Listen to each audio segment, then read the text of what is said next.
It's your boy Calix Boxing here. Hit that sub button for nightly boxing videos. Let me make sure this mic is working real quick. Turn it up.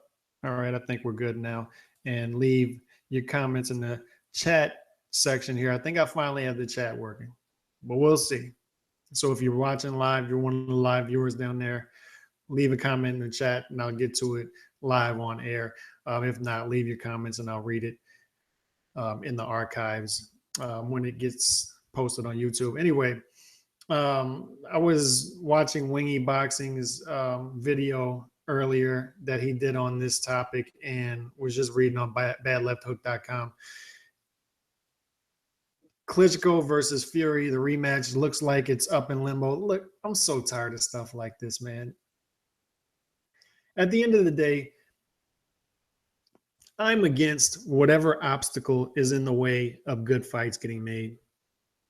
At the end of the day, I work hard all week long. I just want to sit in front of my couch and watch entertaining sports, whether it be football, basketball, baseball, and boxing. And whatever gets in the way of that is my enemy. That's it. As far as I'm concerned, that's it. Whatever is in the way of me getting entertaining sporting events in front of me on the weekend or at night is my enemy. That's my enemy, and I have to rid the world of it. So time and time again, man, I'm just getting so frustrated with this drug testing stuff and the independent drug testing and all these drug agencies because nothing ever gets solved. The only thing that ever happens is good fights go by the wayside because of this crap, and nothing ever gets solved of it. If a guy gets caught with the cheating with drug testing or whatever, he's just going to deny it, and then he's going to appeal it, and then he might get a suspension 5 or 6 months, but guys are sitting out 5 or 6 months between fights anyway. And if Nevada bans a guy, he's just going to go to Florida and fight, or New York and fight. If a guy gets banned in Germany, he's just going to go to the UK and fight. It doesn't matter. All right. And I'm so libertarian on this at this point, dude. I just say just get rid of the drug testing. All right, just let the guys choose. We'd have more of an even playing field at that point anyway. All right, but just getting off the topic of the drug testing, because I think that's what this has to do with. But what I don't understand about this fight is it was supposed to happen in July. Okay, Tyson Fury gets the ankle injury. Okay. So we're supposed to get to October 29th. Now, all of a sudden, Klitschko is saying Fury's team is messing with the contract. They're trying to add stuff to the contract. They're trying to get more money. But also, Klitschko is trying to add VADA to the dope testing here. Instead of, I think it's UKAD. That's the organization that supposedly has this positive drug test from Tyson Fury of February 2015. Here's another thing I don't understand. He supposedly, Tyson Fury, had a positive urine test of nandrolone from February 2015. That's 9 months before the first fight between Klitschko and Fury. If that positive test was 9 months before, first of all, why are we just finding out about this in June of 2016? Did I miss something? Did I miss something? Did we find about this before that? Because as I'm looking up the articles to try to find information about this, that's the first we heard about this. All right, so why 9 months after is this fight allowed to happen if supposedly he failed the drug test? Supposedly, allegedly.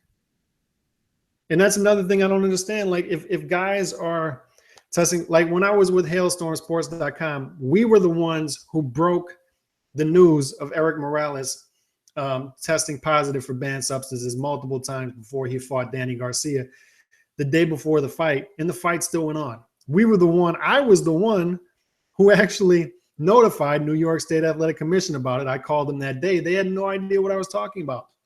All right, so the commission didn't know about it. The teams didn't know about it. Danny Garcia found out about it after, and the promoters and the managers knew about it before Danny Garcia knew about it, and they didn't even tell him anything. All right, so who is regulating this stuff? Okay, and if nobody can regulate this stuff, why are we even doing it? All right, why are we going through the motions here?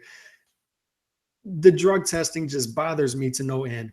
And I just don't understand how a guy can test positive in February 2015, and then the fight still goes on in December of 2015, and then we don't find out about it until June of 2016, and now it has this fight in limbo. That's part of it anyway, and now he's going to appeal it, and we don't know what's going to go on with that. And now it just seems like these two teams just don't want to work with each other. It seems like Fury and Klitschko just don't want to work with each other. I don't know who's to blame more than any. I know it doesn't seem like Klitschko has had too many problems negotiating fights in the past, but Klitschko has always been the A side. And now it seems like Fury has taken over more of the A side because he's a popular fighter, as he should be. He's an exciting fighter to watch. I'm a fan of Fury in the ring. And also, he brings the money, and he won the first fight. He won the first fight too. So he should be the A side. But if they have a contract negotiated already and on paper, that's it. That's it. There's no reworking it after that. So to me, it just seems like these guys don't want to make this fight. I want to see the fight. I enjoyed the fight. I thought Tyson Fury dominated the first fight, and it was intriguing to watch a guy like Klitschko, who barely lost a handful of rounds in a decade, just get dominated by Tyson Fury. I enjoyed it. And I wanted to see a rematch to see if Klitschko could somehow improve on what he did in the first fight and try to make this a fight, or if Fury, it wasn't a fluke and Fury just dominates him again. But if this fight does not happen, there are still very good fights to make for Fury in the future if he doesn't get Klitschko. I just want to see him more active. I want to see Fury fight more than one time a year. I want to see Fury fight 2-3 times a year. He's calling out all these guys. He's saying, I'll fight this guy, then this guy, then this guy. Okay, put the plan in action now. All right, you got the plan, put it in action now. We want to see action. All right, you're the heavyweight champion of the world. I don't care if this guy's got a belt, this guy's got a belt. You beat the man. You beat the guy. Now you're the heavyweight champion of the world. All eyes are on you. Act like it. All right, put this plan in motion. Fight this guy, then this guy, then this guy. Get past all the drama, and let's do this thing. All right, so that's what I want to see. I want to see this fight go through. If the fight doesn't go through, I want to see Fury immediately, all right, get a guy like Joshua or Wilder in the ring with him early next year.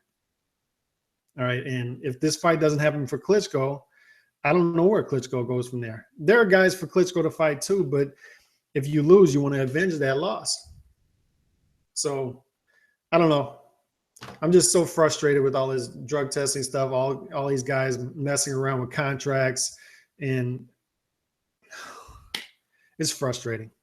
And Mayweather started this whole thing with the independent drug testings with Pacquiao and ruined that fight to begin with. I'm just so frustrated with it. We've been dealing with this for like 6-7 years now.